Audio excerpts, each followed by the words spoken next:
हैदराबाद के नागर कुरनूल में एक दिल दहला देने वाला वाकया पेश आया है। 18 फरवरी की रात में एक बैकवर्ड क्लास के परिवार को मंदिर में जाने से रोकने पर एक झड़प शुरू होती है। उस परिवार को रोका जाता है, गाली गलौज होती है, उसकी कास्ट को बेस बुनियाद बना करके उन पर जुल्म किया जाता है और इस झगड़े के बीच में एक 2 साल के बच्चे की मौत हो जाती है। कल अस्पताल में वो 2 साल के बच्चे ने दम तोड़ दिया और ये उसकी माँ है जो उसको गोद में ले करके सड़क पर गुहार लगा रही है कि इंसाफ कहाँ है। क्या हमारा दलित पैदा होना या पिछड़ा पैदा होना जो है वो हमारे लिए एक श्राप बन चुका है? क्या हमें इंसान और मानवाधिकार नहीं मिलेंगे? क्या आज इस विकसित भारत में 2026 में जहां हम खड़े हैं, क्या एक दलित परिवार को मंदिर में जाने की अनुमति नहीं दी जाएगी? इस पूरे मामले पर पुलिस तहकीक कर रही है, जबकि मंदिर के जो जिम्मेदारान हैं उनका कहना यह है कि दर्शन के टिकट को लेकर के बवाल हुआ था और इसमें कांग्रेस के जो जिम्मेदारान हैं जिनके लात मारने की वजह से उस बच्ची की मौत बताई जा रही है, पुलिस का ये कहना है कि हम तहकीक कर रहे हैं और पोस्टमार्टम की रिपोर्ट बताएगी कि मौत की असली वजह क्या थी।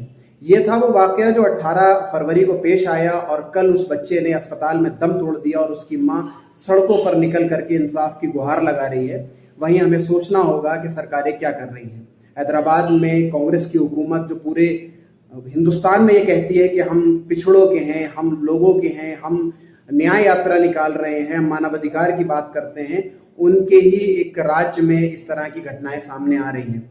और इस पूरे हिंदुस्तान में अगर हम ये नैरेटिव देखें तो ये कुछ कम नहीं हो रहा है, बल्कि दिन ब दिन ज्यादा होता चला जा रहा है। अभी हमने खबर सुनी होगी कि जिसमें उड़ीसा में आंगनवाड़ी से बच्चों को बाहर कर लिया गया था क्योंकि वहां पर एक दलित औरत आ गई थी। बच्चों को इस सरकारी स्कूल से बाहर निकाल लिया गया था क्योंकि मिड डे मील बनाने वाली एक औरत दलित आ गई थी। तो क्या दलित का पैदा होना एक श्राप है? क्या दलित होना एक पाप है या गुनाह है? ये सेट करेगा हमारा समाज आज का। और क्या उन्हें जीने का, इस समाज में रहने का और बराबरी के साथ तमाम चीजें करने का हक हासिल नहीं है?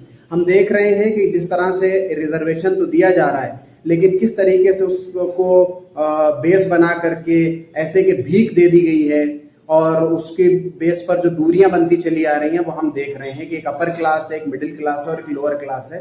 तो उत्पीड़न शुरू से लेकर आज तक जारी है। रिजर्वेशन इसलिए दिया गया था ताकि पिछड़े आगे आए, लेकिन हम देख रहे हैं कि पिछड़े अपनी जगह पर खड़े हैं और उनका उत्पीड़न जो है वो मुसलसल बढ़ता चला जा रहा है। किसी दूल्हे को घोड़े से उतार दिया जा रहा है, किसी दलित बच्ची का रेप कर दिया जा रहा है और उसकी FIR रिपोर्ट नहीं होती है। किसी को मंदिर में जाने से रोका जाता है, अगर कोई चला जाता है अधिकारी तो मंदिर को फिर जो है वो गंगा जल से धोया जाता है।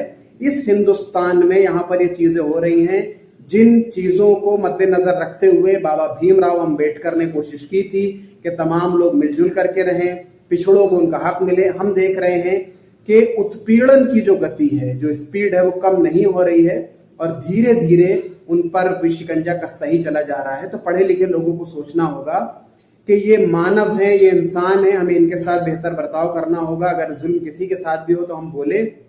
आज कुरनूल में जो चीज हुई है वो कहीं दूसरी जगह ना हो, तो हमारा बोलना और हमारा लिखना और हमारा इसके खिलाफ आवाज उठाना हमारे जिंदा होने की अलामत है। अगर हम इस पर आंख मूंद लेते हैं कि हमारे साथ नहीं हुआ, दूसरों के साथ हो रहा है, उनका काम ही ऐसा है, वो पिछड़े हैं, तो शायद कि हम इंसान नहीं हैं, बल्कि हम अपने आप को कोई दूसरा नाम दे सकते हैं।